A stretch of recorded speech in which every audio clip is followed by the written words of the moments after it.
rekan-rekan media se-Kabupaten Purworejo dan Bapak Ibu hadirin yang berbahagia. Alhamdulillahirobbilalamin, kita panjatkan puji syukur kehadirat Allah SWT atas berkat rahmat dan karunia-Nya.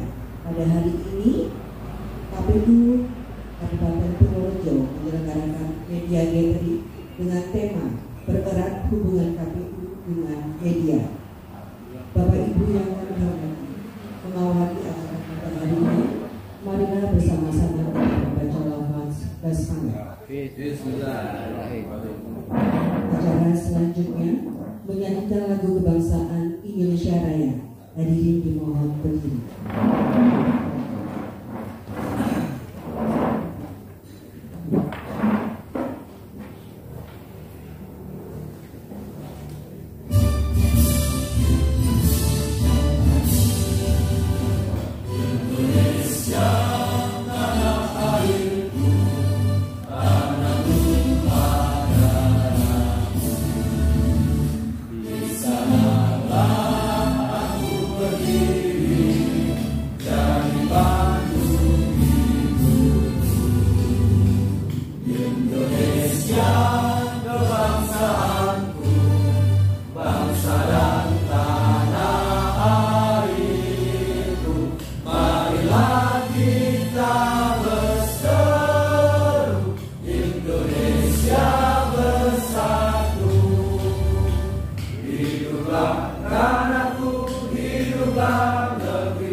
Assalamualaikum warahmatullahi wabarakatuh.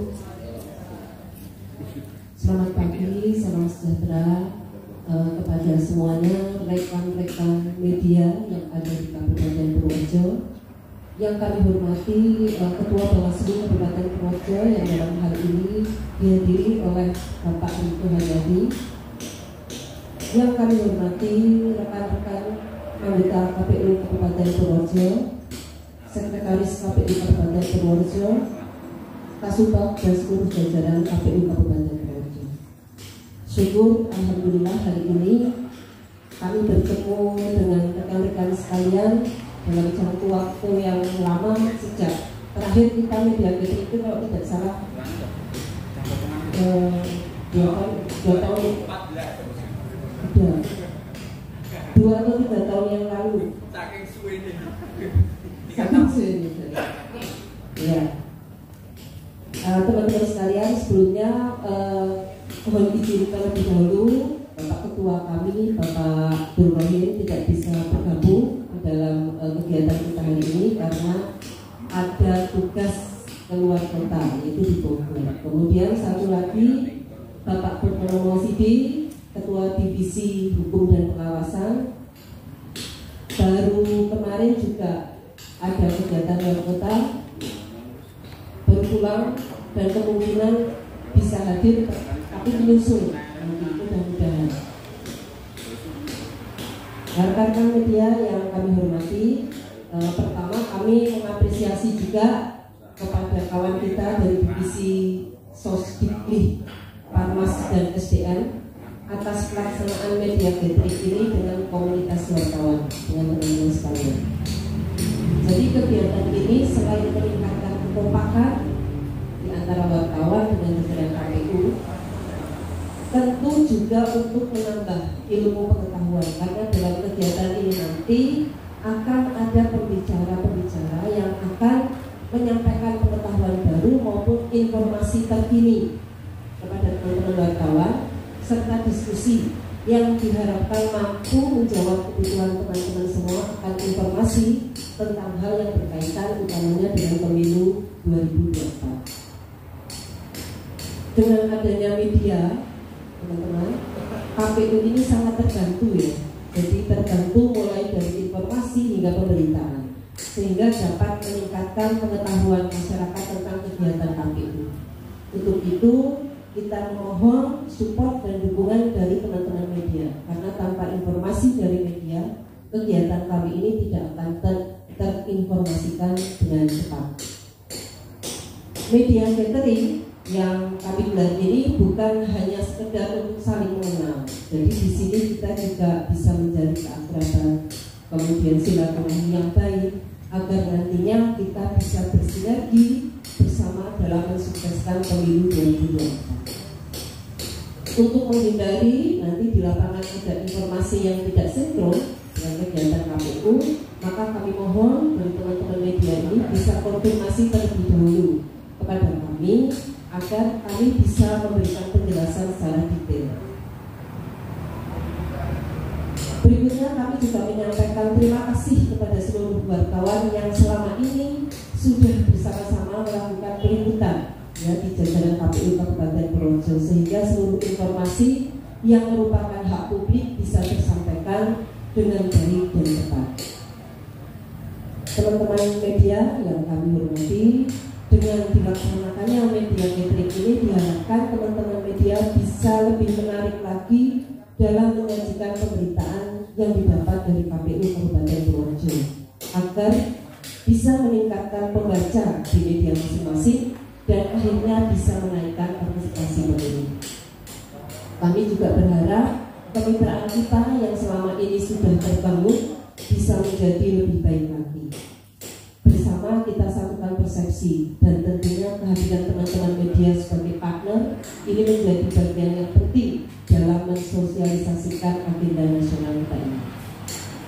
Teman-teman sekalian, selamat melaksanakan gathering, dan dengan mengucapkan Bismillahirrahmanirrahim, kegiatan media gathering ini resmi saya buka. Assalamualaikum warahmatullahi wabarakatuh. Acara selanjutnya, pemaparan materi yang pertama yang bertemakan tahapan dan jadwal penyelenggaraan pemilu tahun 2024 yang akan disampaikan oleh Ketua Divisi Sosialisasi Pendidikan Pemilih dan Partisipasi Masyarakat kepada yang terhormat Bapak Imam Turmudi SSI MSI, disilakan.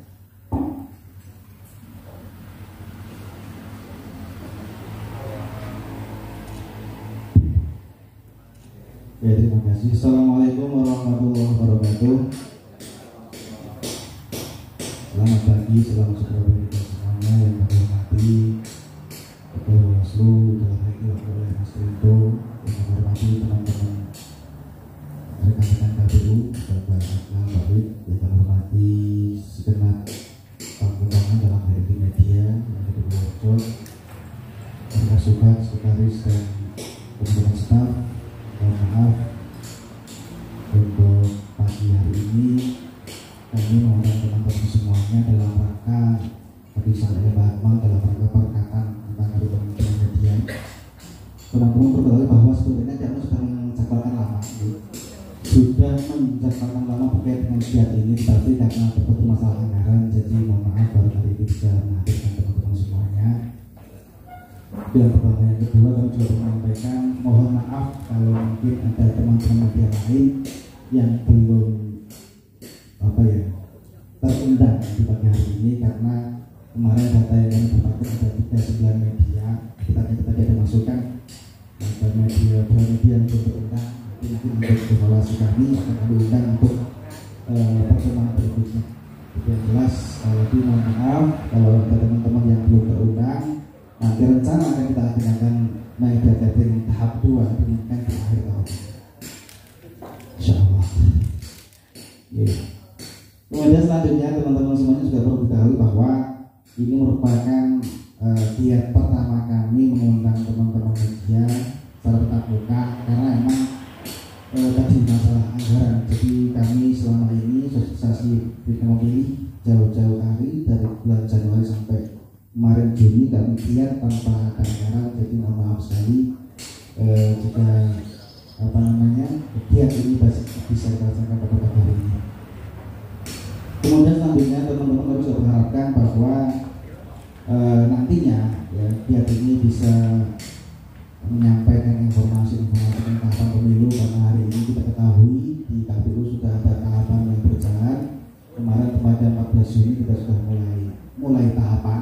Nah, hari ini kita sudah mulai pada verifikasi administrasi dan nanti kemudian akan dilakukan dengan tahapan lain. Giat ini saya kira penting untuk teman-teman ketahui agar nanti bisa ikut memberikan informasi kepada masyarakat terkait dengan giat tahapan pemilu yang akan dilaksanakan dan sudah berjalan menjelang pemilu di tahun 2020. Teman-teman semuanya, di kami, divisi kami, mohon izin juga menyampaikan tentang giat-giat yang selama ini kami lakukan. Yang pertama, yang belum pernah kami share ke teman-teman terkait dengan KPU Gustusku, ini giat sosialisasi yang mengarah pada teman-teman pelajar SMA dan sebagainya. Dan kemarin kita melakukan giat ada 4 kali kegiatan. Kemudian yang kedua juga kita ada giat di radio siaran lifestyle baik di Jalanan maupun di Mas. Sebenarnya banyak permintaan dari teman-teman radio lain, cuma karena teman-teman waktu kami yang sudah mulai padat jadwalnya, jadi mohon maaf untuk radio lain belum bisa kami sambangi. Tapi mungkin ke depan 1 atau 2 kali bisa kami datangi untuk konsultasi ini. Kemudian yang ketiga, teman-teman semuanya, kami juga adakan giat PIC atau Virtual Action Class gelombang 3 kemarin kita adakan di bulan Juni kalau tidak salah, itu sama yang kita adakan ketika memilih dengan mengundang teman-teman secara daring. Dan untuk giat yang akan kami laksanakan ke depan, ini juga teman-teman perlu tahu bahwa dalam waktu dekat kita akan melakukan kegiatan tatap muka, yaitu desa peduli pemilu. Ini nanti kita utamakan di desa yang jauh dari jangkauan kota untuk bedakan sosialisasi pemilihan. Kemudian untuk selanjutnya ada segmen, kami mengundang segmen masyarakat baik untuk ormas, kemudian keagamaan, lintas agama, dan yang terakhir nanti di akhir bulan Desember ini nanti ada giat PIC kegiatan gelombang. Itu tawaran kami terkait dengan giat-giat yang datang yang perlu kami sampaikan kepada teman-teman media sosial. Selanjutnya izin menyampaikan tahapan hari ini ya terkait dengan tahapan ataupun jadwal pemilu yang ada pada PKP nomor 3. Bisa kita lihat masih. Ini terkait dengan tahapan pemilu yang mungkin teman-teman sudah tahu. Kita menyampaikan bahwa untuk saat ini ya yang sedang berjalan adalah verifikasi administrasi. Ataupun tahapannya pertama adalah ini. Yang pertama adalah perencanaan program. Ini sudah berjalan kepada kemarin di 14 Juni sebagai awal mula tahapan sampai nanti kemudian di akhir, karena ini data bergerak. Lanjut Mas. Yang kedua itu pengumpulan data pemilih dan penyusunan data pemilih juga sudah dimulai. Oke. Ini maaf belum dimulai, ini dimulai nanti 14 Oktober sampai kemudian Rabu 21 Juni 2023. Ini untuk yang pengumpulan data yang ketiga. Nah ini yang saat ini terjadi, yang sedang kita laksanakan hari ini adalah tahapan pendaftaran dan verifikasi peserta pemilu ya. Kemarin dimulai di 29 Juli dan nanti berakhir tepatnya di tanggal 13 Desember karena 14 Desember itu penetapan partai politik yang akan jadi peserta pemilu nanti di tanggal 14 Desember. Jadi ini cukup panjang ya, karena kita tahu bersama bahwa di Purworejo ini ada 24 partai politik yang harus di-vetting ya, dengan jumlah anggota sampai 29.000 Mbak Ibu, 29.000. Jadi harus kita vetting by name by address ya. Dan sampai hari ini kita sudah masuk tahapan verifikasi perbaikan ya. Kan nanti kemudian partai yang baru nanti lolos maka dia harus ada faktual dan sebagainya. Nah, nanti puncaknya di tanggal 14 Oktober akan penetapan partai politik yang layak atau yang memenuhi syarat untuk menjadi peserta pemilu di tahun 2002. Oke, Mas. Kemudian tahapan kelima adalah penetapan jumlah kursi dan daerah pemilihan, nanti dimulai di 14 Oktober sampai kemudian di 9 Februari. Ini tahapan jumlah kursi. Karena memang untuk, mohon maaf, untuk PKPU 3 ini memang tidak detail seperti PKPU yang dulu. Ini sifatnya gelondongan, bahkan di kami pun di divisi SDM tidak masuk di PKPU 3. Jadi ini nanti ini sebenarnya masih sangat gelondongan umum. Kemudian tahapan yang keenam adalah pencalonan presiden dan presiden, anggota DPR, DPD, DPD dan DPR kabupaten kota. Nanti untuk yang di PD ini dimulai di 6 Desember sampai kemudian 25 November. Sedangkan untuk yang DPR, DPRD provinsi dan DPR kabupaten ini nanti dimulai untuk pencalonan, ini dimulai di Senin 24 April sampai kemudian 25 November 2023. Selanjutnya untuk presiden dan wakil presiden nanti dimulai di 19 Oktober sampai kemudian Sabtu 25 November 2023 panjang. Ada Mas. Nah ini masa kampanye. Nah ini ada perubahan. Kalau dulu kampanye sampai 3 bulan, hari ini kampanye yang dibatasi sampai 75 hari. Ini dimulai pada 28 November sampai 10 Februari. Karena 11 sampai 14 nanti adalah masa tenang dan 14 puncaknya adalah pencoblosan. 14 Februari itu pencoblosan atau penetapan suara. Lanjut Mas. Masa tenang ini, masa tenang nanti dimulai 11 Februari sampai kemudian Selasa 13 Februari 2024. Itu 3 hari nanti ada masa tenang sebelum puncak hari H, tepatnya pada tanggal 14 Februari di tahun 2020. Lanjut Mas. Dan ini terkait dengan pemungutan suara nanti dilaksanakan pada Rabu 14 Februari 2024 dengan memilih 5 kriteria: presiden, wakil presiden, kemudian DPR pusat, DPR DPD, DPR provinsi dan DPR kabupaten kota. Kemudian penghitungan suara nanti dimulai di 14 Februari sampai dengan Kamis 15 Februari 2024 dan rekap hasil pemungutan suara nanti dimulai 15 Februari sampai kemudian 20 Maret 2024. Ini terkait dengan rekapitulasi hasil pemungutan suara. Lanjut Mas. Nah ini untuk tahapan yang ke-10 adalah tahapan penetapan hasil pemilu. Untuk presiden dan wakil presiden nanti jika tidak terdapat permohonan perselisihan maka paling lambat 3 hari setelah KPU memperoleh surat pemberitahuan dari MK mengenai daftar permohonan dan sebagainya. Kemudian jika terdapat permohonan perselisihan hasil pemilu maka paling lambat 3 hari setelah putusan Mahkamah Konstitusi dibacakan. Ini untuk penetapan pemilu di tahun 2024 untuk presiden. Nanti Mas.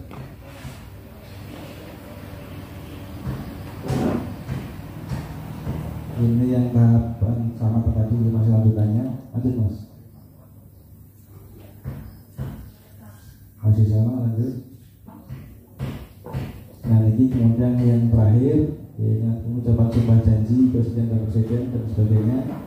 Ini nanti untuk kota itu disesuaikan.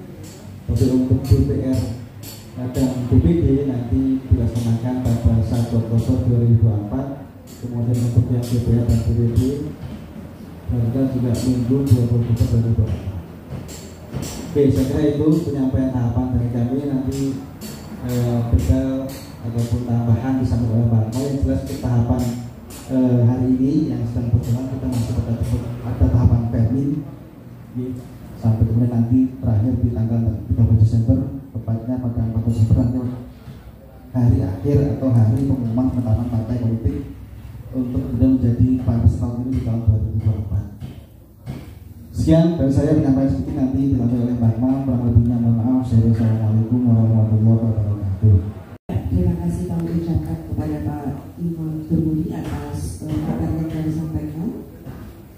kami hormati, acara selanjutnya pemaparan materi yang kedua yang bertemakan isu strategis penyelenggaraan pemilu tahun 2024 yang akan disampaikan oleh Ketua Divisi Perencanaan Data dan Informasi KPU Kabupaten Purworejo kepada yang terhormat Ibu Akmalia SPD MPD. Disilakan. Terima kasih Tika, selaku pembawa acara. Assalamualaikum warahmatullahi wabarakatuh. Bismillahirrahmanirrahim. Wassalatu wassalamu ala Rasulillah. Selamat pagi menjelang siang, teman-teman semua. Salam sehat, salam sejahtera untuk kita semua. Yang saya hormati Mas Rito Haryadi, anggota Bawaslu Kabupaten Purworejo. Yang saya hormati rekan-rekan komisioner KPU Kabupaten Purworejo, rekan-rekan media yang saya hormati baik cetak, elektronik maupun media online di Kabupaten Purworejo yang berbahagia.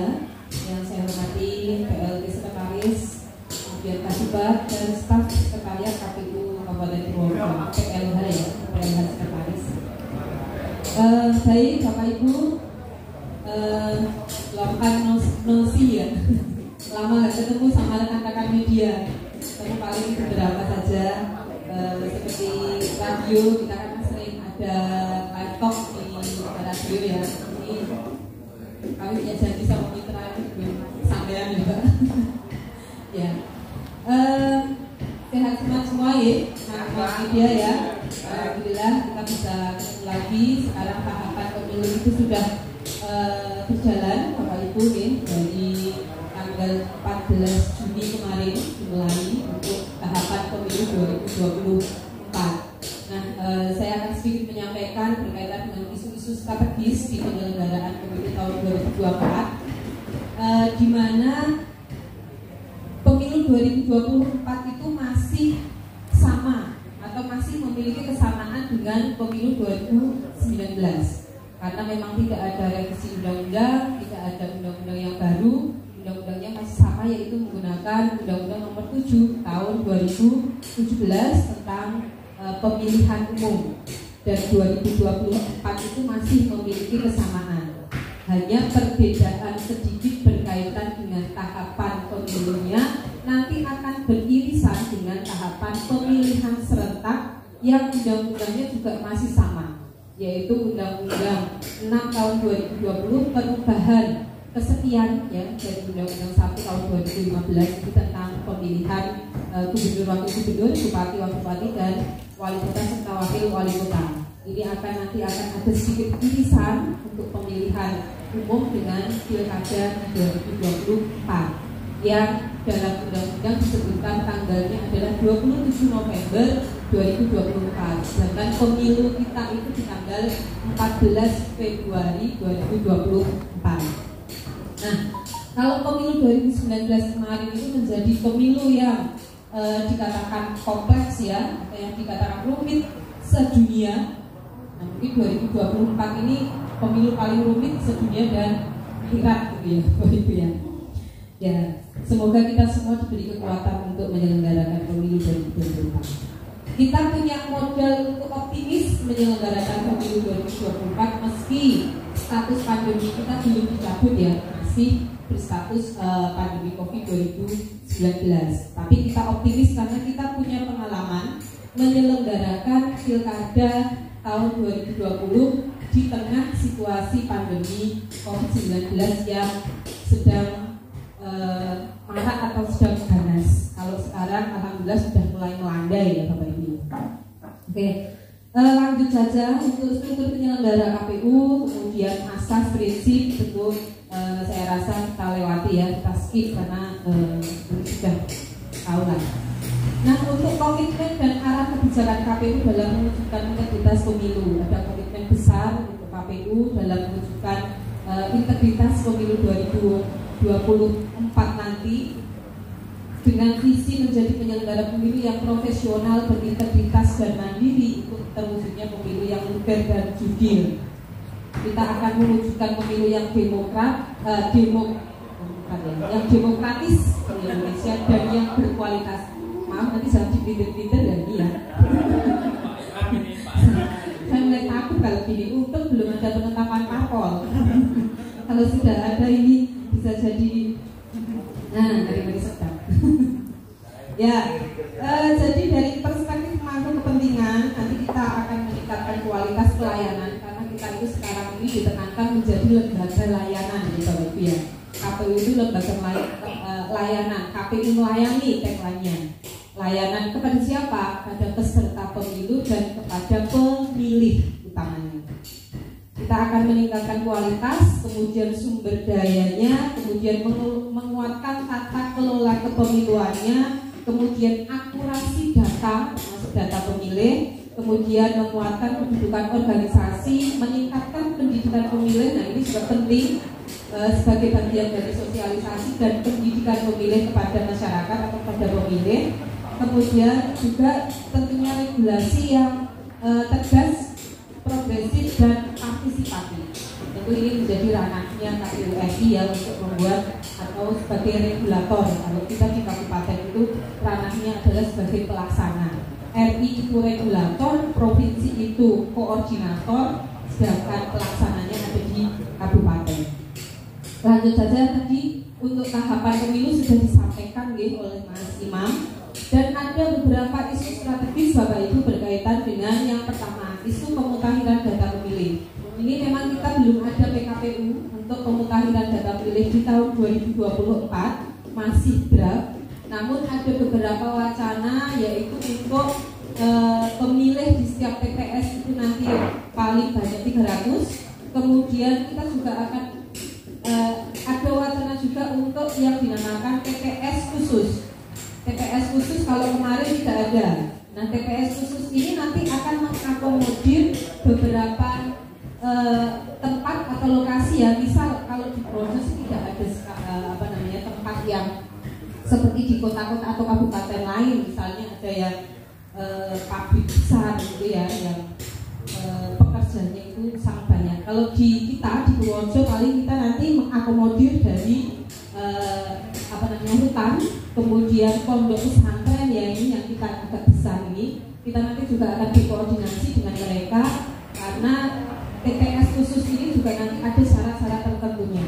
TPS khusus ini nanti juga pemilihnya itu menggunakan pemilih pindahan, jadi bukan DPT, pemilih pindahan, karena mereka itu bukan semua penduduk asli Purworejo. Tentu surat suara juga harus kita pikirkan karena mereka adalah pemilih pindahan. Kemudian di isu strategis juga pemutakhiran data pemilih ini kita pendataan pemilih itu asasnya adalah de jure, bukan de facto. Jadi kita berdasarkan de jure dibuktikan dengan KTP elektronik. Jadi kita mendata orang sesuai dengan alamat yang tertera di dalam KTP elektronik. Kita juga sekarang mendorong bekerjasama juga dengan Disdukcapil untuk merampungkan perekaman yang estimasi sampai Desember 2024 itu masih sekitar 8.000. Tapi ini sudah baik sekali untuk Purworejo, sangat baik dibandingkan dengan kabupaten kota lain. Untuk perekaman PKTP-nya ini sudah hampir mendekati 100% untuk potensi pemilih ya di 2024, karena Capil malah justru sudah memetakan potensi pemilih sampai dengan November atau Desember 2024.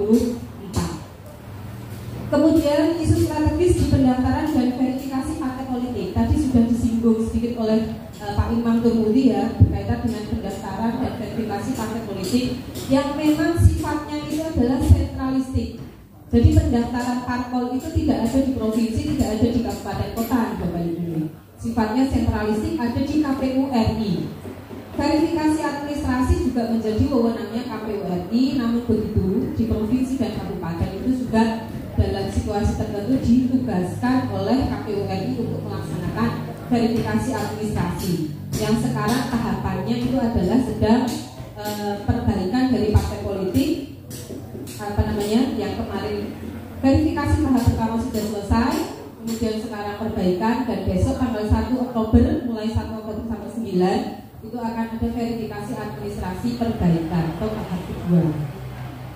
Apabila verifikasi tahap kedua selesai, kemudian ditentukan oleh KPU RI parpol mana yang memenuhi syarat lanjut parpol non PT dan parpol baru lanjut ke verifikasi faktual. Kalau parpol PT parliamentary threshold ya, atau parpol sing duwe kursi ning Senayan itu tidak lanjut ke verifikasi faktual, hanya selesai sampai vermin. Kalau mereka dinyatakan lolos berarti dia berhak mengikuti pemilu 2024. Tapi parpol yang tidak punya kursi di Senayan dan parpol baru nanti akan lanjut verfak. Yang di verfak apa? Yang di verfak itu adalah kepengurusan, kemudian kantor sekretariat dan keanggotaan. Keanggotaan nanti verfaknya itu sampling ya Bapak Ibu ya, tidak sensus seperti perseorangan kemarin ketika pilkada. Kemudian setelah itu nanti penetapan juga menjadi ranah dari KPU Republik Indonesia. Penetapan parpol di Desember 2022.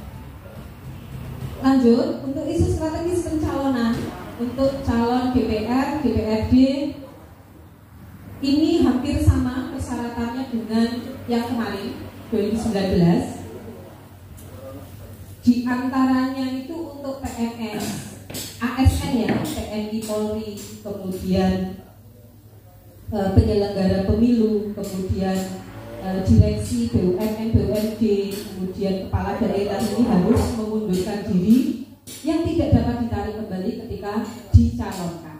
Ini juga masih masih sama persyaratannya dengan 2019. Nah, masa pengajuan bakal calon ini ada 14 hari. Kalau di Purworejo berarti nanti pengajuan calon DPRD, calon legislatif DPRD di Kabupaten Purworejo. Masa pengajuannya ada 14 hari, 30% perwakilan perempuan di setiap dapil juga masih wajib hukumnya harus. Kemudian syarat calon bukan mantan terpidana bandar narkoba dan kejahatan seksual terhadap anak. Kalau yang mantan koruptor ini sudah di GR nih Bapak Ibu, sudah di judicial review, akhirnya kemudian dibolehkan dengan syarat-syarat. Sudah 5 tahun masa idahnya kalau sudah tidak menjadi terpidana. Kemudian dia juga harus declare atau mengumumkan pada media bahwa dia pernah menjadi terpidana korupsi seperti itu. Kemudian pengajuan bakal ini partai politik lokal Aceh ya, bisa. Kemudian pengajuan bakal calon yang merupakan anggota DPR atau DPRD dari politik yang parpol yang berbeda itu juga harus mundur. Artinya yang sekarang menjabat di parpol A, apabila nanti dia dicalonkan oleh parpol B, maka dia harus mengundurkan diri dari jabatannya sekarang sebagai legislatif. Kemudian surat pengunduran diri tadi yang sudah saya sampaikan bagi para bakal calon yang berstatus ASN, TNI, Polri dan lain sebagainya yang diatur dalam undang-undang yang tidak dapat ditarik kembali. Kemudian penyusunan daftar calon sementara dan penetapan daftar calon tetap ini juga sepertinya masih akan sama, yaitu menggunakan zipper system ya. Jadi setiap 3 calon itu harus ada calon perempuannya. Kemudian isu strategis penataan dapil atau daerah pemilihan ini masih sama ya. Ada 6 syarat yang dipersyaratkan untuk penataan daerah pemilihan, yaitu berkesinambungan, kemudian integritas wilayah antara satu dapil itu, kemudian kesetaraan nilai suara, yaitu harga kursi yang setara antara satu dapil dengan dapil lainnya, kemudian sumber data penataan dapil itu dari DAK 2 ya, kemudian alokasi kursi setiap dapil, kemudian usulan dapil, penataan dapil dan alokasi kursi. Jadi nanti dapil akan ditetapkan oleh KPU RI, namun usulannya ketika ada perubahan itu dari kabupaten. Nanti akan ada tahapan sendiri untuk dapil ini, apakah di Purworejo akan berbeda atau berubah atau tidak, nanti ada tahapannya sendiri. Kalau di Purworejo sepertinya karena kursi juga masih sama ya, 45, kemudian tidak ada pemekaran wilayah dan lain-lain, kemungkinan kecil untuk berbeda dengan dapil yang kemarin, tapi bisa terjadi juga perubahan kursi di setiap dapil. Yang misal kemarin Purworejo 7 jadi 8 mungkin ya, kemungkinan, tapi kita belum tahu, tahapannya belum sampai ke sana.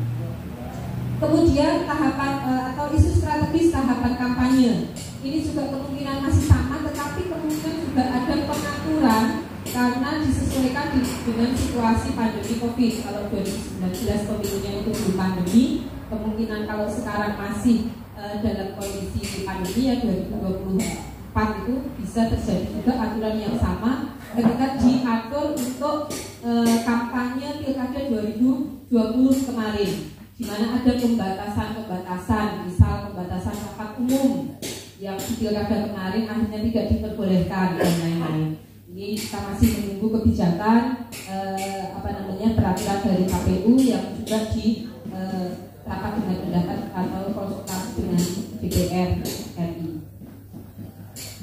Kemudian saya lanjut untuk isu strategis dana kampanye, ini masih sama ya dengan pemilu 2019. Ada pembatasan pembiayaan dana kampanye, kemudian pencatatan dana kampanye, bentuk dana kampanye seperti apa, kemudian sumber dananya juga diatur, kemudian audit dana kampanye itu juga dilaksanakan untuk setiap parpol dan untuk setiap peserta pemilu, kemudian larangan dan sanksi dalam dana kampanye. Kemudian lanjut untuk isu partisipasi dalam pemilu dan pemilihan. Ini di Kabupaten Purworejo ini 2020 belum masuk ya. Di Kabupaten Purworejo untuk partisipasi dari pemilu ke pemilu itu relatif naik. Dari pemilu ke pemilu atau dari pemilihan ke pemilihan. Kita bandingannya biar apple to apple ya. Pemilu bandingannya dengan pemilu. Kemudian pilkada bandingannya juga dengan pilkada. Yang tertinggi di 2020 kemarin, meski kita berada pada situasi pandemi COVID, namun kita bisa mencapai 70,38 untuk partisipasi pemilih pada pemilihan di Purworejo pada pilkada 2020 kemarin. Kemudian lanjut, ini ada tingkat partisipasi pada pemilu tingkat nasional ya. Nasional juga mencapai yang tertinggi kemarin pada pemilu presiden dan wakil presiden ya, yang mencapai 88% lebih untuk partisipasi tingkat nasional. Kemudian saya skip saja untuk ini ya Bapak Ibu ya. Ini berkaitan dengan survei yang dilaksanakan oleh ada dari Litbang Kompas, kemudian juga dari indikator ya yang berkaitan dengan isu-isu yang diminati oleh masyarakat, terutamanya oleh anak muda, karena di Republik Indonesia ya, tidak hanya di Purworejo, bahwa pemilih pemula, pemilih muda itu paling besar, ada sekitar 40% untuk pemilih pemula dan pemilih muda. Maka kemudian banyak survei yang menyasar mereka apa saja isu-isu yang diminati oleh mereka berkaitan dengan pemilu di Indonesia. Kemudian lanjut untuk isu strategis partisipasi masyarakat. Nah, isu strategis partisipasi masyarakat ini yang pertama adalah pemilu inklusif. Jadi bagaimana KPU itu bisa memberikan kesempatan yang sama kepada semua pemilih, tidak tidak membedakan dari segi sara maupun dari segi disabilitasnya, ataupun pemilih entah itu marginal, kemudian kelompok perempuan dan lain-lain. Ini kita menuju pemilu yang inklusif, terutamanya dengan menggunakan asas aksesibel ya kepada pemilih yang disabilitas. Bahkan untuk penyelenggara pemilu itu juga diupayakan untuk disabilitas ini bisa menjadi penyelenggara pemilu asal dia memenuhi syarat. Nah begitu juga dia sebagai pemilih, ini juga kita dorong untuk TPS nanti dia aksesibel tadi ya. Jadi untuk pemilih yang disabilitas itu nanti dia bisa memilih dengan leluasa. Kemudian sosialisasi dan pendidikan pemilih, ini long life tahapan ya Bapak Ibu ya. Pendidikan pemilih ini selalu kita laksanakan meskipun tidak ada atau sedang tidak ada tahapan pemilu. Karena kewajiban dari penyelenggara salah satunya itu tadi memberikan pendidikan pemilih kepada pemilih. Kalau di parpol itu pendidikan politik, kalau di kita itu ada pendidikan pemilu.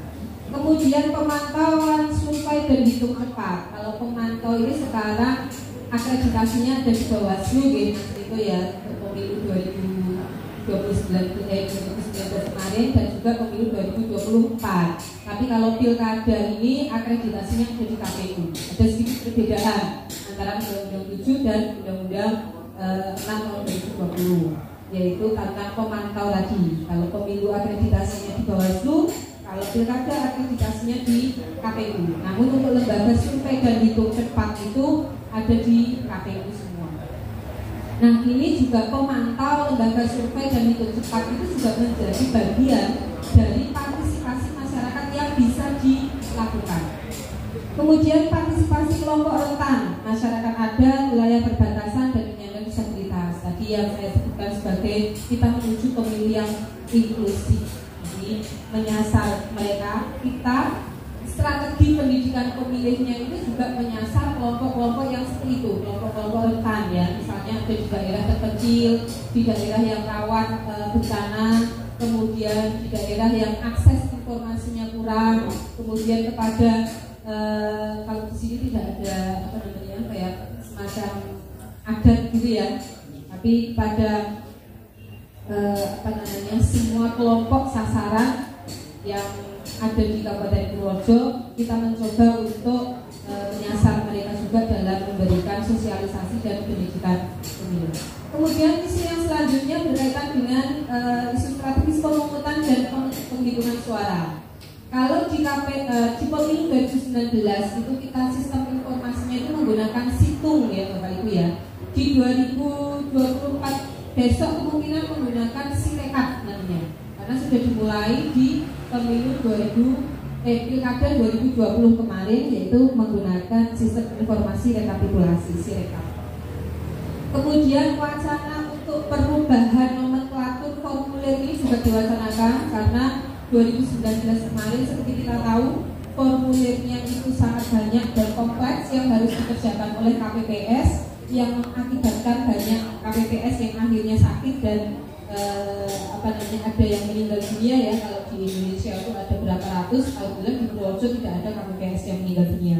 Meskipun hasil survei atau hasil penelitian dari UGM ini ada beberapa faktor yang menyebabkan kemudian KPPS itu meninggal. Di antaranya adalah faktor komorbid ya. Mereka mempunyai penyakit bawaan ditambah dengan pekerjaan yang melebihi batas waktunya ya, lebih dari 8 jam bekerja karena sehari semalam bahkan sampai paginya lagi. Sebelumnya juga sudah menyiapkan TTS, logistik dan lain-lain, mengakibatkan kelelahan, kemudian faktor komorbid yang mengakibatkan mereka meninggal dunia. Nah, ini yang ingin kita hindari di pemilu 2024, diantaranya dengan memberikan wacana yaitu untuk penyelenggara pemilu dibatasi umurnya. Kalau dulu hanya batas minimal 2019 itu 17 tahun, mungkin di 2024 kita batas minimal, batas bawah dan batas atas ya. Kalau di pilkada kemarin batas atasnya itu 50 tahun, terutama untuk KPPS ya, karena perekrutan KPPS itu kita sudah dalam situasi pandemi COVID, sedangkan perekrutan PPK dan PPS kita belum dalam situasi pandemi COVID. Nah, kemungkinan di 2024 batas bawah dan batas atas ini juga nanti akan diterapkan untuk usia batas bawah 17, kemungkinan untuk batas atasnya bisa entah itu 50 atau 55 atau 60, ini belum ditentukan oleh KPU RI, tapi sudah diwacanakan karena pengalaman di 2019 kemarin. Kita juga melaksanakan bekerjasama dengan perguruan tinggi ya, untuk mahasiswa yang PKL atau magang itu bisa menjadi penyelenggara pemilu ad hoc, utamanya di KPPS. Karena di pemilu 2024 batas maksimal setiap TPS itu 300, otomatis di setiap kabupaten kota akan bertambah untuk jumlah TPS-nya. Di kita kemarin baru pemetaan awal itu sekitar 3.114 Bapak Ibu. Bayangkan kalau setiap TPS itu kita harus merekrut 7 orang KPPS, 2 orang petugas ketertiban dan keamanan, itu sudah 9 per TPS. Kali 3.141 itu sudah berapa puluh ribu kita harus merekrut badan ad dengan KPPS. Kemudian yang terakhir Bapak Ibu berkaitan disinggung sedikit ya oleh Mas Imam ya. Pendaftaran partai politik di RI itu ada 24 yang diterima, gitu Bapak Ibu, yang memiliki akun sipol 43, yang mendaftar 40, yang diterima pendaftarannya itu 24, yang tidak diterima atau dikembalikan itu 16, yang tidak mendaftar itu 3. Di mana kita juga melaksanakan verifikasi administratif untuk 24 partai politik. Mungkin demikian yang bisa saya sampaikan Bapak Ibu. Nanti kita lanjutkan dengan diskusi ya. Apabila ada masukan-masukan, kami harapkan dari teman-teman media semuanya untuk tentunya untuk perbaikan pelaksanaan pemilu kita ke depan. Banyak salah, saya mohon maaf yang sebesar-besarnya. Saya akhiri, wassalamualaikum warahmatullahi wabarakatuh. Acara selanjutnya diskusi dan tanya jawab. Mohon dipersilahkan kepada Bapak Ibu untuk memberikan pertanyaan terkait materi yang telah disampaikan oleh komisioner tadi.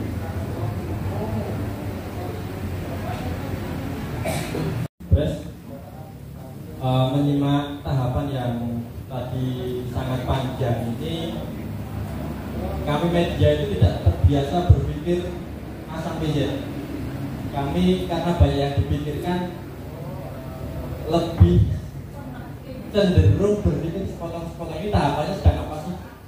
Saat ini tahap-tahapannya sedang apa? Fokus di situ, persoalannya apa? Misalnya tadi disampaikan saat ini tahapannya adalah sipol ya, Fermin ya, Fermin. Mungkin bisa lebih teknis dari sekian partai yang memasukkan datanya ke sipol itu, ada berapa ASN yang masuk ke situ, ada nggak anggota TNI Polri yang masuk di situ, dan tahapannya seperti apa, perangkat desa dan lain sebagainya, tahapannya seperti apa sih. Jadi lebih pada persoalan-persoalan lokal yang terjadi di Purworejo itu seperti apa, itu satu. Yang kedua, tadi menyimak penjelasan Mbak Akmal bahwa terkait isu strategis partisipasi masyarakat, ada beberapa elemen yang masuk sebagai isu strategis partisipasi masyarakat, tetapi media tidak masuk dalam isu strategis itu.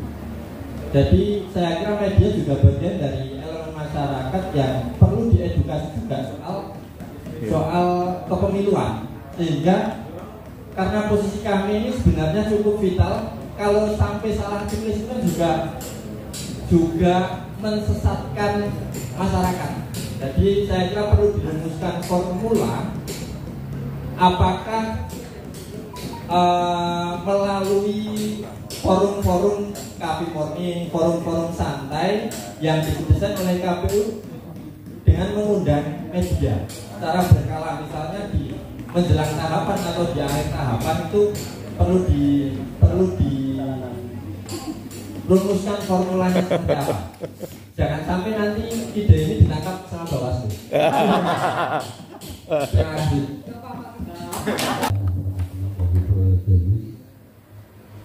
Saya melanjutkan dari Kak Lukman. Jadi tadi sudah betul,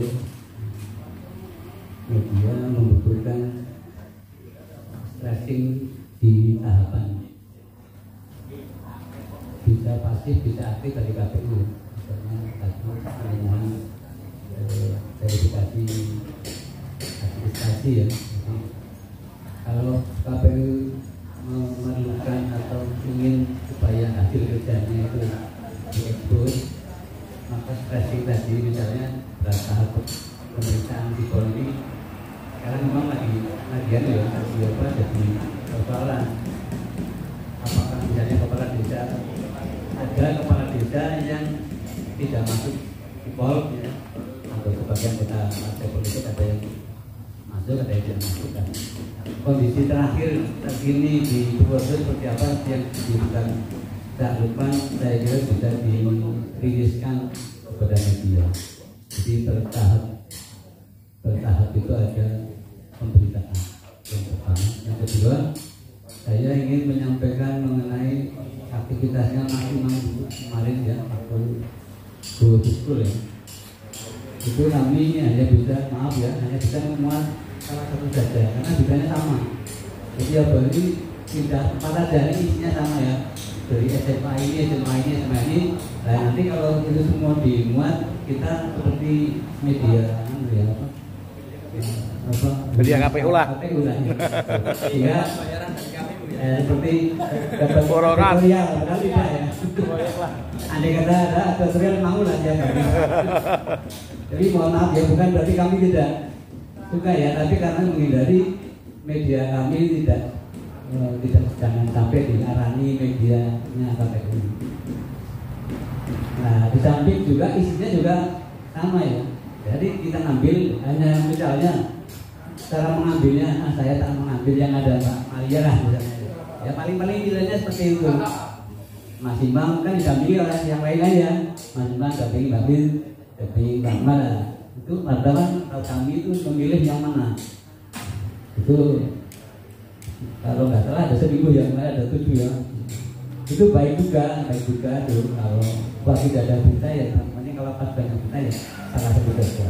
Tapi bisa diefisienkan, tolong ya diefisienkan. Misalnya beberapa sekolah dirilisnya satu, jadi jangan satu sekolah satu berita.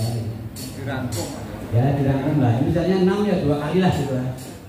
Itu ya Mas Yong ya. Yang ketiga, saya ingin KPU nanti ini karena sudah banyak informasi tentang kepemiluan, tolong ada juru bicara di KPU.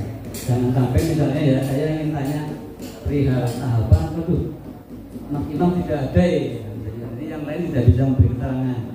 Pas saya mau ke Akmal divisinya pas tidak ada, pas lagi di Mojokerto atau di Jakarta kami tidak bisa dilayani. Nah, tolong ada juru bicara yang menguasai semua isu yang tentang KPU. Jadi kalau nanti ke KPU pasti dapat informasi. Itu aja itu dari kami. Terima kasih. Assalamualaikum warahmatullahi wabarakatuh. Ya, perkenalkan saya Yudi dari Jawa Barat dan Jogja. Sedikit untuk bertanya teknis pelaksanaan tahapan dan juga isu-isu tersebut. Karena untuk judul pemberitaan kami karena hubungan KPU dengan media ini terlalu bagus bagi kami, jadi saya harus mencari isu yang kalau semua tahapan sudah rencana yang sudah disampaikan oleh teman-teman ini menurut saya sudah sangat menarik. Dan kalau kami, saya mau tanya soal ini terkait dewasa ini kan penggunaan media sosial untuk penggunaan data itu untuk isu yang terbaru ini, yaitu tentang nama atau untuk sipol itu masuk penggantian calon dari partai A ke partai B. Ini mungkin masih dalam proses tahapan, tapi mungkin kami perlu tahu Bawaslu dan juga PKPU-nya supaya masyarakat bisa terserahkan dengan undang-undang yang pernah berlaku saat ini. Mungkin itu pertanyaan saya. Terima kasih. Oh, 3 pertanyaan. Mohon tidak disuruh lupa Pak. Oke. Kita silakan Ibu untuk menanggapi. Terima kasih teman-teman, ini Mas Lukman, Pak Imam, Mas Hadi atas masukan dan pertanyaannya. Saya mencoba menjawab. Ini tadi Mas Lukman memberi masukan karena tahapan ini kan panjang. Nah, maksudnya kalau laki-laki yo di sport aja. Kiranya kayak lu KPU ya, ya. Maksudnya kami memberikan tahapan itu, jadi teman-teman media ini bisa mengira-ngira. Nah, maksudnya mengira-ngira. Oh, saya ini tahapan itu berarti aku butuh informasi tentang ini. Nah, bisa datang ke KPU. Karena tadi yang disampaikan Mas Lukman mengenai berkala, kita ketemu berkala ini juga ada anggaran dinas nih. Nah, kami mohon tadi nanti teman-teman media bisa aktif. Saya nyambung tadi ke Pak Imam ya, ada jubir, maksudnya itu ya Pak ya. Nah, humasnya KPU. Nah ini sudah ada pengalaman kemarin Mbak Marni, dia menanyakan tentang parpol, maka dia janjian dengan saya. Dan kita janjian mau Pak, lebih enak itu karena bisa detail malah dengan yang bersangkutan. Kalau jubir misalnya satu orang menguasai semua, kayaknya kok angel banget, karena kenapa kita dibagi divisi, karena masing-masing biar concern ke divisinya masing-masing. Kalau secara umum mungkin Pak Ketua bisa semuanya, kita juga bisa, tapi secara umum. Tapi untuk detailnya seperti rakor-rakor di provinsi ini kan per divisi.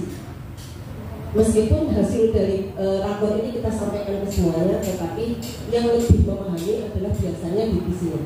Nanti nih Pak bisa janjian, masing-masing sudah punya nomor handphonenya atau bisa ke Pak Imam, humasnya, nanti mau ketemu siapa, masalahnya apa yang ingin ditanyakan.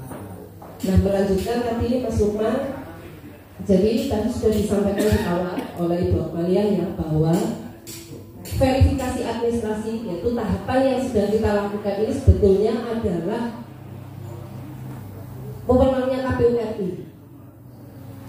Gaweannya KPU RI sebetulnya, hanya KPU RI memang memberikan tugas untuk membantu, diantaranya adalah melakukan yang namanya verifikasi keanggotaan.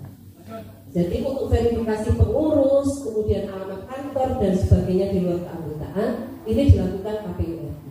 Tetapi untuk verifikasi yang keanggotaan karena jumlahnya banyak, maka KPU RI memberikan tugas kepada KPU Kabupaten Kota untuk melakukan verifikasi administrasi khusus untuk keanggotaan partai politik.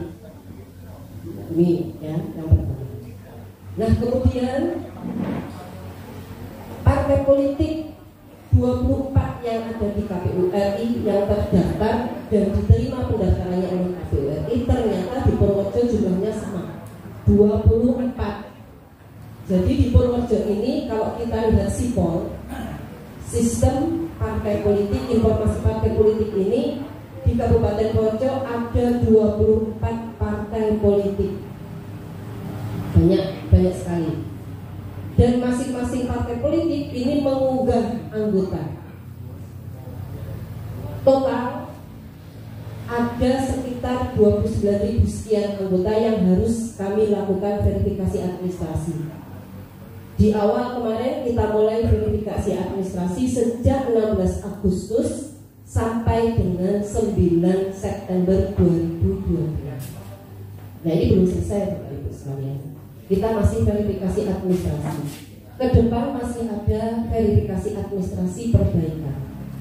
Nah, verifikasi administrasi perbaikan ini dilakukan oleh partai politik yang data keanggotaannya kemarin, hasil dari verifin kita ada ditemukan anggota yang BMS belum memenuhi syarat dan anggota yang TMS tidak memenuhi syarat. Ada anggota yang TMS. Nah, TMS ini kaitannya adalah ada berbagai hal penyebabnya. Di antaranya yang pertama adalah ya, TMS karena dia ganda identik persis. Jadi partai politik mengupload 2 nama yang sama persis, identitasnya sama persis, baik ini nama, alamat, jenis kelamin, status perkawinan itu plot sama. Maka kami men-TMS-an 1. Jadi kami hitung hanya 1. Ini yang identik. Jadi TMS yang pertama. Kemudian penyebab TMS yang berikutnya adalah ada pekerjaan yang dilarang untuk menjadi anggota partai politik. Nah di PKPU 4 ya, PKPU 4 ini sudah jelas pekerjaan yang dilarang itu diantaranya adalah TNI, Polri, kemudian ASN, kepala desa, dan jabatan lain yang dilarang oleh peraturan perundang-undangan.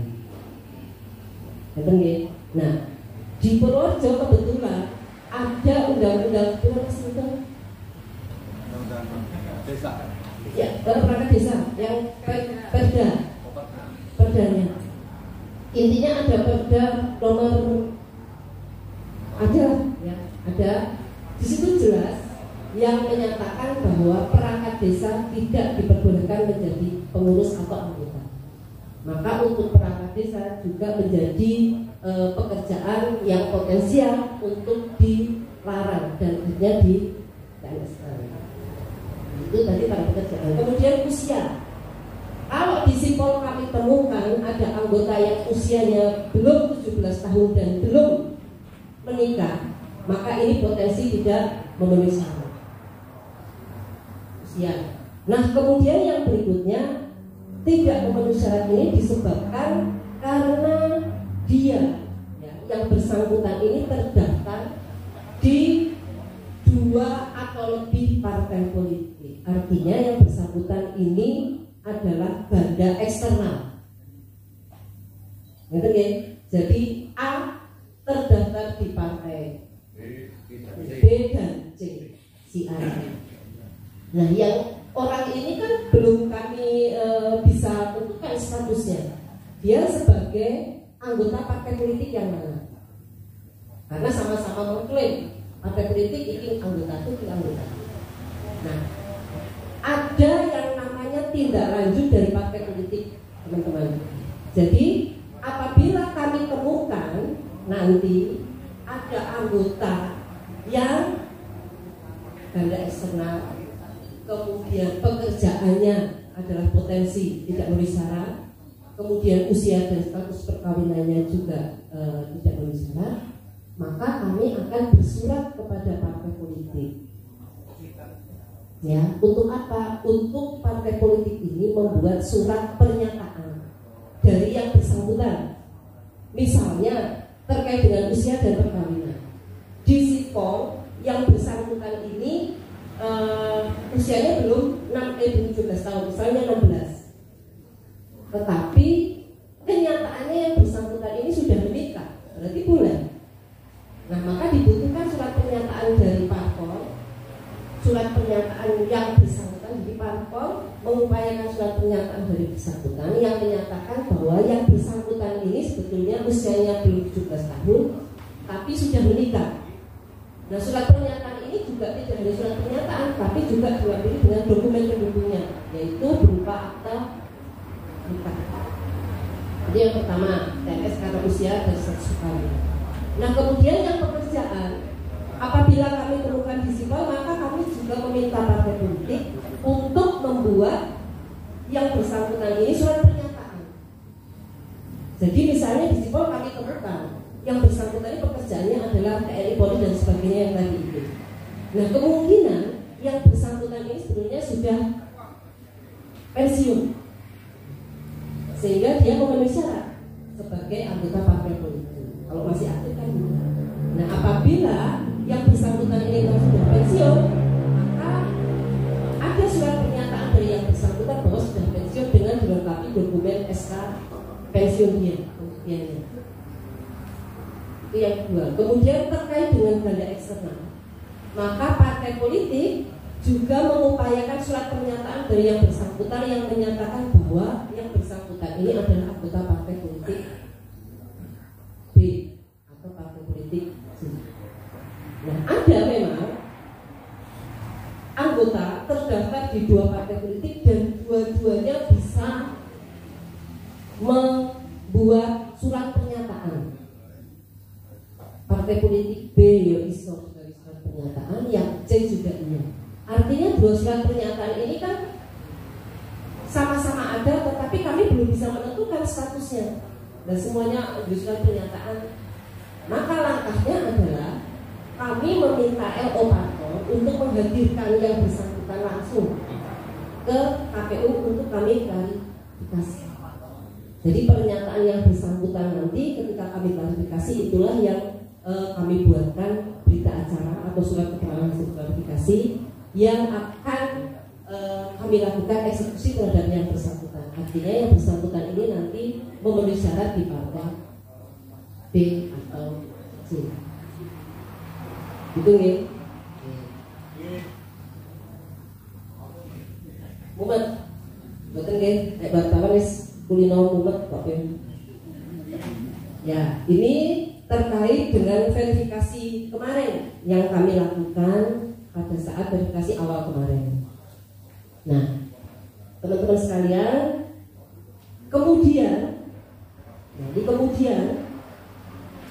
hasil verifikasi administrasi di kabupaten kota ini kami sampaikan ke KPU provinsi. Jadi hasilnya ini adalah partai A, jumlah anggotanya yang di ini berapa, yang di sipol berapa, kemudian yang MS-nya berapa, BMS-nya berapa, TMS-nya berapa. Berarti TMS. Nah, sekarang yang BMS ini seperti apa? BMS ini adalah, kalau kami temukan di sipol adalah, jadi Bapak Ibu, di sipol ini bentuknya ini ada entrian yang isi parpol tingkat pusat yang ini. Entrian ada nik, ada nama, ada alamat, ada tanggal lahir, kemudian ada pekerjaan. Entriannya ini di bawahnya ada uploadan KTP dan KTA. Nah, tugas kami adalah mencocokkan entrian data yang ada di sipol hasil ketikannya parpol dengan KTP dan KTA-nya yang di-upload. Kami cocokkan. Nah, belum tentu sama. Artinya parpol ini menguploadnya kadang salah tulis, salah ketik, namanya salah, kemudian tahun kelahirannya juga salah. Malah kami temukan kemarin dia kelahiran tahun 2022, kan kayak bayi. Malah Desember baru lahir, malah Desember 2022. Kemudian nick-nya juga salah. Kemudian uploadan KTP-nya buram, tidak terbaca, sehingga kami tidak bisa membandingkan entrian dengan KTP sedikit karena KTP-nya buram, tidak jelas. Nah, kondisi-kondisi seperti inilah yang menyebabkan anggota tersebut statusnya adalah belum memenuhi syarat. Nah, di PKPU 4 pasal 46 ini ada pasal yang ayat yang bunyinya adalah di masa perbaikan nanti verifikasi perbaikan nanti partai politik bisa memperbaiki yang BMS yang belum memenuhi syarat tadi bisa diperbaiki. Yang TMS tadi bisa dilakukan penggantian. Itu ada. Itu ini dari BMS. Kemudian yang TMS. Nah, sekarang terkait TMS-nya seperti apa tadi sudah. Nah, hasilnya Bapak Ibu, ketika partai politik sudah kami surati untuk membuat tindak lanjut surat pernyataan tetapi tidak dilakukan karena surat pernyataan ini nanti diambil di sipol. Kami semuanya alat kerjanya di sipol Bapak Ibu. Jadi tidak ada yang namanya hak. Jadi kami mantengin terus di sipol. Kami 18 orang verifikator dengan data 29.000 sekian. Maka kami harus setiap saat nonton laptop, nonton komputer terus matanya sampai subuh dan pada tumbang kemarin itu karena waktunya tidak lama ya verifikasi.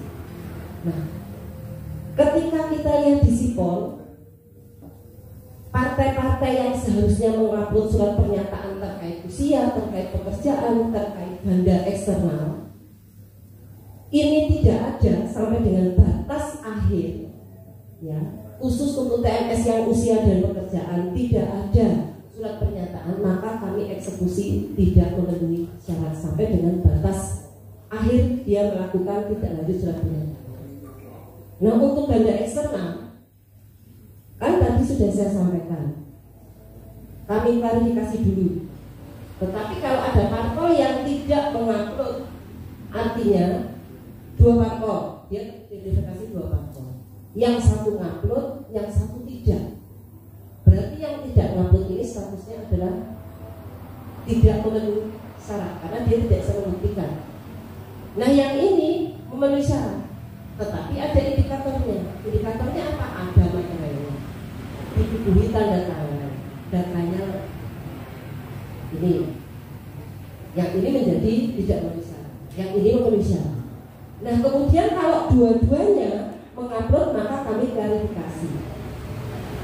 Klarifikasi hasilnya ketika yang bersangkutan menyatakan partai A, maka dia status keanggotaan di partai B menjadi tidak memenuhi syarat. Yang ini memenuhi syarat. Ya, Bapak Ibu, oke. Nah, kondisi-kondisi TMS inilah yang diharapkan partai politik bisa mengganti dengan data yang kalau yang BMS diperbaiki misalnya yang semula tadi ngetiknya NIK tidak betul, kemudian ngetik tanggal lahirnya maupun alamatnya tidak sama dengan KTP, maka bisa diperbaiki di masa perbaikan. Hari ini terakhir, teman-teman. Jadi perbaikannya kemarin dimulai sejak tanggal 15 sampai dengan 28 hari ini. Yang memperbaiki siapa? Partai politik tingkat pusat. Jadi tingkat pusat yang memperbaiki semuanya. Kabupaten kota parpolnya tidak bisa apa-apa. Bahkan ketika kami tanyakan ke partai politik di tingkat kabupaten kota, ada partai politik yang diberikan akses oleh DPP-nya. Jadi bisa lihat, ada partai politik yang tidak diberikan akses, hanya diberikan data BMS Musakmene, TMS Musakmene, nama-namanya ini tolong diperbaiki. Nanti datanya disampaikan ke DPP, nanti DPP yang memasukkan. Ada, jadi mekanismenya beda-beda. Yang jelas parpol sudah mengetahui bahwa hari ini adalah batas akhir untuk masa perbaikan. Nah, lalu kami akan melakukan vermin kembali dengan mekanisme yang sama dengan vermin kemarin terhadap data perbaikan parpol. Hanya nanti hasil di vermin perbaikan kami tidak ada lagi status BMS karena sudah tidak ada perbaikan lagi nanti. Ini sudah perbaikan. Jadi nanti terkait BMS karena tidak ada kesesuaian data dan entrian dengan KTP dan KTN-nya, maka statusnya adalah langsung kami TMS-kan karena sudah tidak ada perbaikan. Tapi mekanisme surat pernyataan terkait dengan ganda eksternal masih ada peluang untuk diklarifikasi. Betul ya? Nah, ini nanti untuk lebih detailnya nanti kapan kita janjian ya. Untuk informasi yang lebih mungkin yang lebih dibutuhkan oleh teman-teman dan kawan sekalian. Tapi sekali lagi kami sampaikan ini sebetulnya ranahnya KPU RI. Jadi kita belum selesai. Jadi informasi terkait jumlahnya belum bisa kami sampaikan karena partai politik saat ini sedang dalam masa perbaikan. Tapi nanti di 14 Desember begitu KPU RI sudah menentukan merekap hasil verifak. Nanti ini ya kita verify kemudian verify, maka nanti bisa kami sampaikan informasi jumlah-jumlahnya. Nah, yang berikut cukup ya?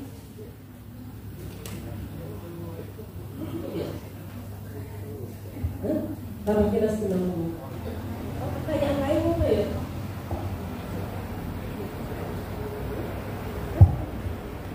Oke, terima kasih untuk yang masuk kami terkait dengan penjadwalan ulang atau teman-teman media yang bisa kita rencanakan. Yang jelas hari ini untuk tiket depan sebelum tahun 2022 yang terakhir kita ada beberapa segmen. Tapi saya tampung usulannya untuk depan kita akan ngobrol lebih santai dengan teman-teman. Yang kedua masukan dari Mas Imam terkait dengan pengiriman berita yang mungkin kurang efisien, yang dimana setiap kegiatan terakhir teman-teman sinergi bisa kita kumpulkan untuk tidak harus kemudian setiap kegiatan bisa kita lakukan. Terima kasih masukan Mas Imam. Bang Malam berikutnya. Satu lagi, tadi Pak Mas Heri ya, isu yang hangat sekarang dapat kartu nama tapi tidak salah. Ya, ini kami juga mohon sebetulnya support dari teman-teman media untuk menginformasikan kepada masyarakat umum untuk mengecek namanya sendiri di info pemilu dengan memasukkan NIK. Nah, nanti hasilnya di info pemilu kalau dimasukkan NIK nanti akan muncul. Kalau yang masuk parpol nanti akan ada keterangannya di situ. Masuk parpol apa? Kalau tidak ada berarti tidak terdaftar di parpol manapun. teman-teman Parpol, teman-teman media, jadi bisa ikut menyampaikan untuk menggerakkan siapapun bisa ngecek dirinya sendiri. Apabila memang berkeberatan masuk ke dalam sipol, masuk ke anggotaan partai politik, nanti ada menu tanggapan masyarakatnya, teman-teman. Ada. Jadi nanti kalau masuk di info pemilu nanti ada namanya menu tanggapan masyarakat. Nah, silahkan yang namanya masuk di sipol ini menuliskan di situ. Itu ada blankonya, ada formnya di situ. Silakan tuliskan di situ nama, identitas lengkap, kemudian uraiannya misalnya keberatan tercatat di ini, kemudian disertai dengan dokumennya. Dokumennya berupa KTP, kemudian hasil capturean dari info pemilu. Kalau dia tersangkut di partai politik, bisa gitu. Nah, nanti kalau sudah mengisi di tanggapan masyarakat, maka kami melalui akun helpdesk kami bisa melihat bahwa ada tanggapan masyarakat, misalnya Pak Imam keberatan, maka Pak Imam isi di tanggapan masyarakat. Maka nanti di aplikasi helpdesk pemilu saya bisa lihat Pak Imam tulis menyampaikan tanggapan masyarakat. Nanti akan kami klarifikasi yang bersangkutan dengan mempertemukan parpolnya. Jadi akan kami datangkan, kami undang ke KPU untuk kami lakukan klarifikasi dengan parpol yang bersangkutan. Nah, nanti kemudian hasil klarifikasi ini akan kami buatkan BA ini nanti akan kami upload kembali ke dalam helpdesk sehingga bisa terbaca oleh KPU RI. Nah, KPU RI nanti akan berkomunikasi dengan DPP.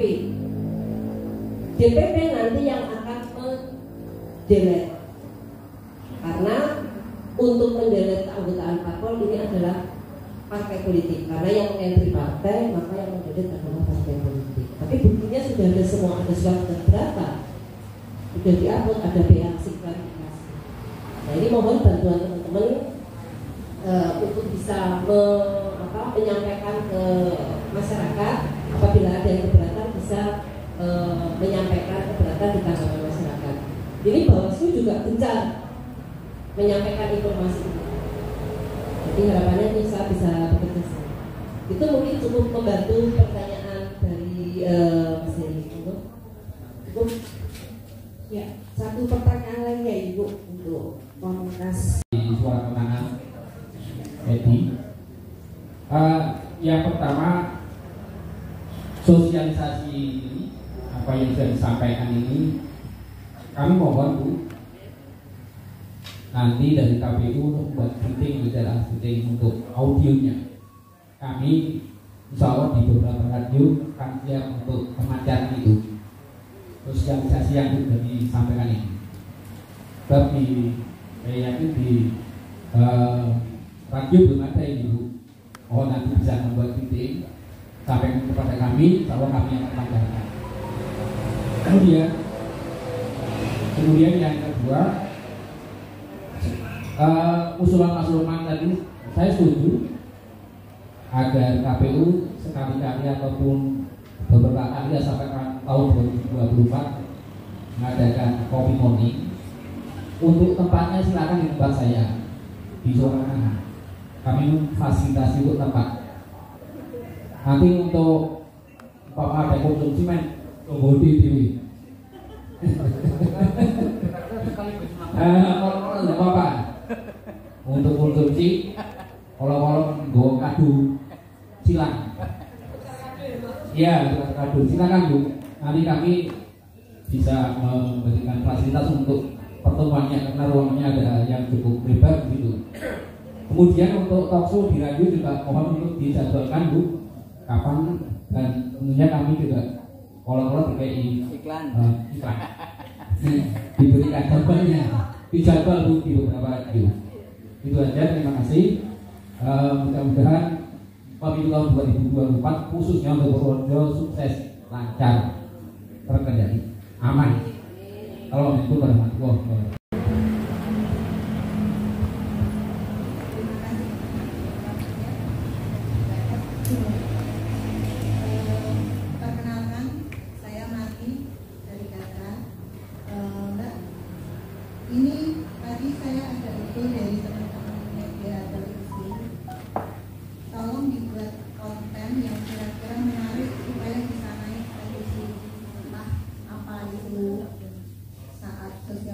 diskusi atau saat apa itu nanti coba dipilih sedemikian rupa supaya itu bagus tuh di konten bisa memberitakan proses pemilu di Kabupaten Purworejo.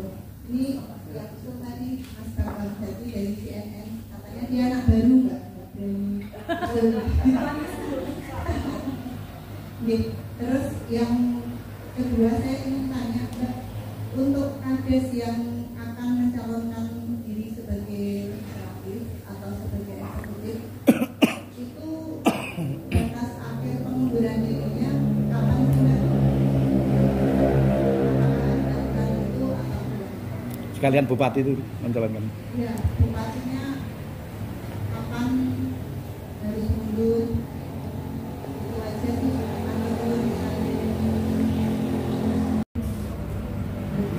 Jadi Pak, menurut saya ini dari suara pendengar, kita belum pernah siapkan mana ya Mas? Ya, dulu pernah, ya, belum pernah ya? Belum. Berikan, oh iya. Jadi, ya, tapi biasanya tiap 2 minggu sekali ya, 2 minggu sekali kami siaran kebetulan di Irama, kemudian Binamas, Mitra, kadang-kadang. Nah ini masukan Pak. Besok kami jadwalkan Pak supaya kami biasa siaran live talk ya gitu di Radio Kenanga Maturnuwun. Kemudian juga tadi ditawani ya, ditawani oleh Pak Edi kalau rano anggarannya yang kopi bareng atau kopi morning di rumahnya Pak Edi. Tapi khususnya nggak diri-diri itu ya. Nah, tapi coba nanti kita desain atau kita lihat anggaran yang tersedia. Nah ini menarik sebetulnya karena berbincang dengan wartawan ini menarik ya. Karena pasti yang diinginkan wartawan itu isu-isu yang kekinian, yang up to date yang saat ini dibutuhkan masyarakat. Kemudian yang kedua ini dari Mbak Marni Gatra menyampaikan usul dari anak baru ya, dari CNN yang tidak berani usul. Nah ini berarti bayar kalau Mbak Marni ya. Oke, nah ini terkait dengan usulan KPU agar membuat konten yang menarik sehingga bisa diunggah di apa namanya berita ya, di berita di TV. Insya Allah ya, Insya Allah kami akan mencoba membuat konten yang menarik, dan ini mungkin tidak semua tahapan ya, tapi tahapan-tahapan yang kita anggap ini menarik ya, kita anggap penting yang menjadi orang-orang itu concern di situ biasanya. Kalau tahapan biasa kadang-kadang nggak ditonton. Ya, maturnuwun ya, Mas. Dan kemudian satu pertanyaan Mbak Marni terkait dengan batas pengunduran diri kepala desa. Jadi ini tidak hanya kepala desa ya, Mbak Marni ya. Kepala daerah juga. Kepala daerah juga. Kemudian TNI, Polri dan sebagainya. Ini untuk pencalonan berarti ya, untuk pencalonan yang anggota legislatif yang akan mencalon legislatif. Ibu? Ya, ini tadi kan disampaikan tahapan. Jadi tahapan PKPU 3 ini kan gelondongan ya. Pokoknya 11 tahapan. Kemudian ada 6 tahapan untuk pemilihan presiden putaran kedua. Tetapi nanti tahapan detailnya itu akan ada di setiap PKPU yang terbit. Contohnya, tapi di tahapan verifikasi, pendaftaran, verifikasi dan penetapan partai politik hanya mengacu di tanggal sekian sampai sekian. Padahal di PKPU 4 yang khusus mengatur tentang tahapan pendaftaran, verifikasi dan penetapan parpol, itu tahapannya panjang sekali, jadi rigid sekali. Jadi nanti akan ada tahapan yang rigid bersamaan dengan PKPU-nya. Jadi kami belum bisa ngomong panjang tentang tahapan tahapan rigid per tahapan kegiatan. Jadi belum bisa. Nah, termasuk juga untuk tahapan pencalonan. Tahapan pencalonan masih nanti ya, masih nanti. Karena setelah ini penetapan parpol, kemudian berikutnya adalah penataan dapil dulu.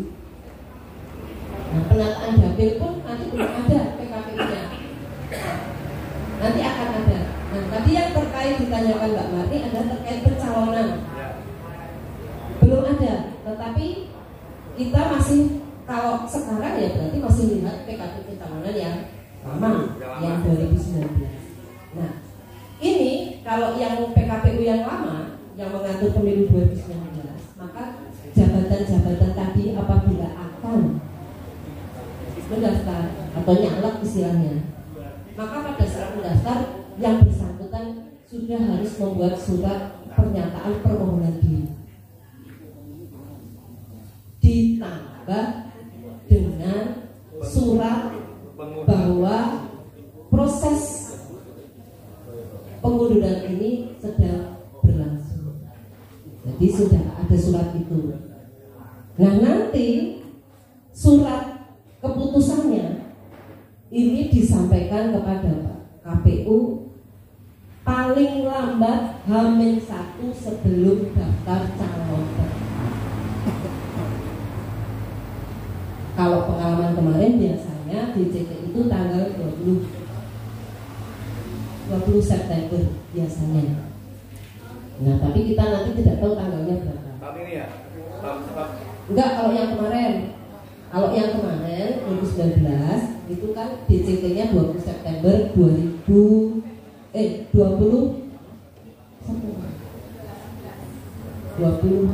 enggak, kalau yang kemarin yang 2019 itu 20 September 2018.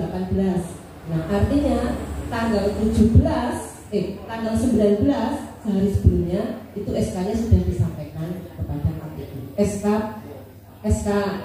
jadi sudah bentuknya sudah SK pemberhentian. Nah, itu kemungkinan masih sama, tetapi hanya tanggalnya mungkin nanti menyesuaikan karena pemilu kita November ya, karena pemilu kita di bulan Februari 2020. Masa kampanyenya juga diungkrat yang dari 120 menjadi 75 hari. Jadi setelah DCT maka 3 hari kemudian sudah kampanye. Nah, ini kampanye ini mungkin oleh iklan-iklan mungkin ya mungkin itu doakan saja. Itu mungkin cukup membantu Mbak Marni ya, Pak Edi matur sangat. Sisi bawaslunya unek-unek.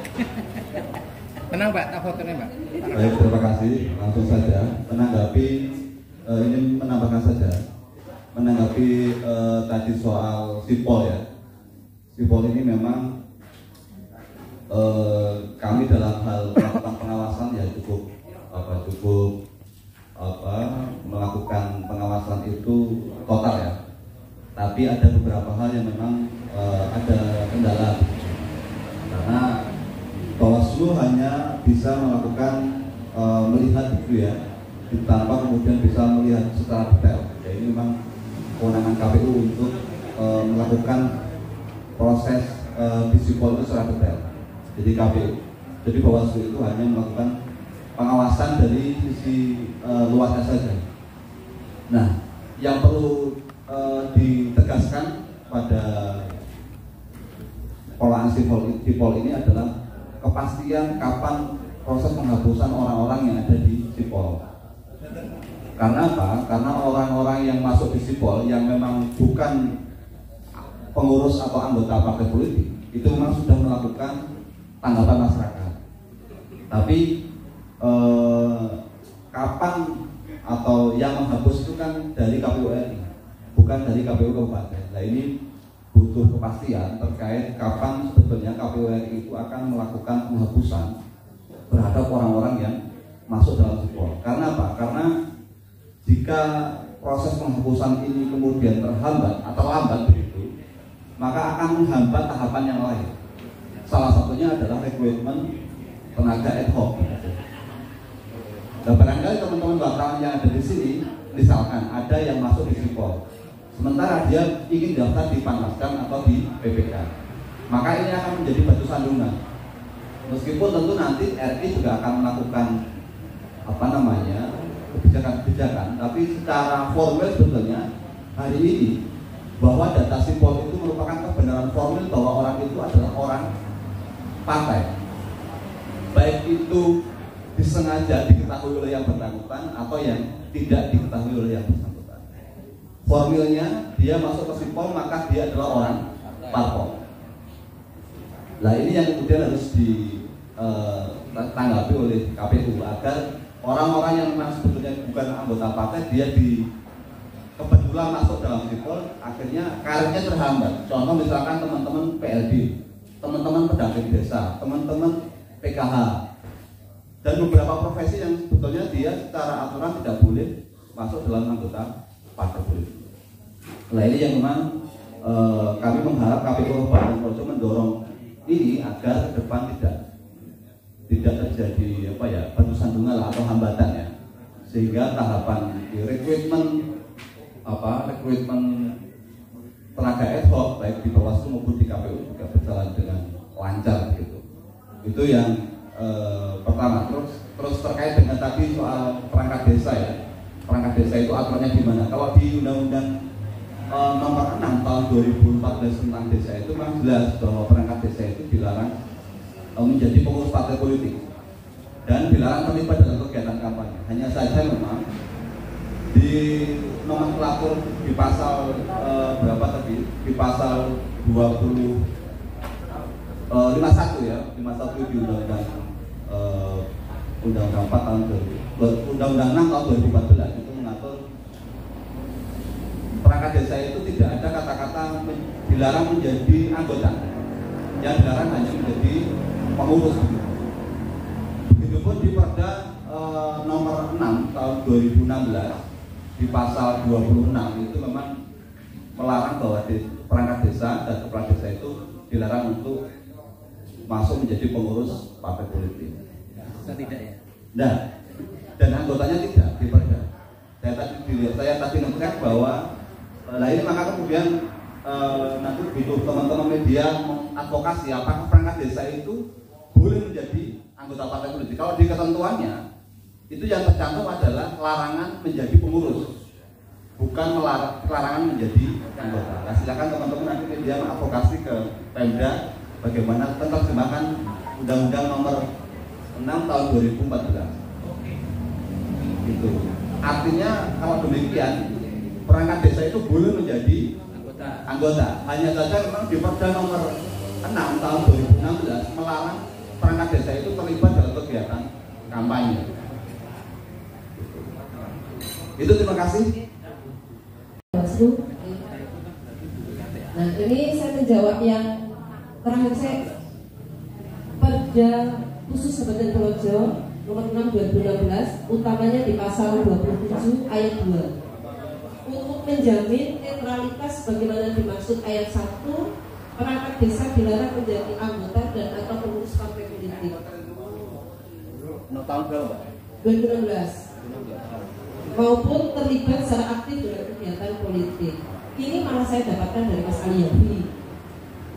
Makanya ya, jadi makanya kenapa kemarin Bawaslu menyampaikan data hasil pengawasan terkait status pekerjaan kepala desa dan perangkat desa yang masuk ke dalam sipol hasil pengawasan Bawaslu. Ya, jadi ini kalau di kita perdanya seperti itu. Ada yang lebih baru nggak? Ini kayaknya sudah terbaru ya. Oh, di pasal 27 ya? 27 pasal 27 ayat 2. Oke. Yang pertama, matur nuwun Mas Dari jadi nonton pernah jadi ngecek saya jadi tadi saya lupa ya perda berapa. Kemudian yang pertama tadi terkait dengan kapan sebetulnya nanti nama-nama yang sudah mengisi tanggapan masyarakat ini akan dihapus. Nah, tadi dari Bawas menyampaikan dorongan kepada kami untuk follow up terkait ini kepada KPU tadi. Jadi kami sampaikan, kami sudah menyampaikan sedemikian rupa kepada atasan kami, dan kewenangan untuk menghapus ini adalah memang partai politik. Jadi bukan KPU yang menghapus. Tetapi data partai politik penghapus ini adalah data dari KPU hasil klarifikasi. Dan kalau kami lihat di beberapa kabupaten kota yang lain, ini tanggapan masyarakat utamanya dari Partai Prima, ini beberapa memang sudah dihapus oleh Partai Prima tingkat pusat. Jadi ini masih dalam proses, ya. Jadi mohon ditunggu saja karena proses ini tidak tidak cepat ya, ada melalui beberapa tahapan. Nah kemudian terkait dengan pendaftaran Panwascam, kemarin kami sudah berkoordinasi dengan Mas Ito dan Bawaslu.